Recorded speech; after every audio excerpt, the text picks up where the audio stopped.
کہ پاکستان نے بھارتی وزیر دفاع کے اشتعال انگیز بیانات کی شدید مذمت کرتے ہوئے واضح کر دیا کہ کسی بھی بھارتی مہم جوئی کا سامنا کرنے کے لیے تیار ہیں۔ ترجمان دفتر خارجہ کے مطابق جموں کشمیر تنازع اقوام متحدہ کے ایجنڈے پر موجود ہے۔ بھارتی وزیر دفاع کا بیان جموں کشمیر تنازع کے حقائق کو مسخ کرتا ہے۔ بھارت کے بے بنیاد الزامات کا مقصد مقبوضہ جموں کشمیر پر قبضے سے توجہ ہٹانا ہے۔ بیان کے مطابق بھارتی حکومت علاقائی اور عالمی امن و سلامتی کو خطرے میں ڈالنے کی پالیسی پر گامزن ہے۔ بھارت پاکستانی عوام اور حکومت کے غیر متزلزل عزم کو کمزور نہ سمجھے۔ پاکستان کسی بھی بھارتی مہم جوئی کا بھرپور مقابلہ کرنے کی صلاحیت رکھتا ہے۔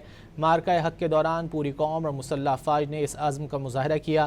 ترجمان دفتر خارجہ نے کہا کہ بھارت خطے میں دہشت گردی کی سرپرستی اور داخلی عدم استحکام سے توجہ ہٹانا چاہتا ہے۔ عالمی برادری بھارت کے مسلسل جارحانہ طرز عمل کا نوٹس لے۔ بیان کے مطابق کشمیری عوام کے حق کے خود ارادیت کی ضمانت سلامتی کونسل کی قراردادوں میں ہے۔ اقوام متحدہ بھارت کو سلامتی کونسل کی قراردادوں پر عمل نہ کرنے پر جواب دہ ٹھہرائے۔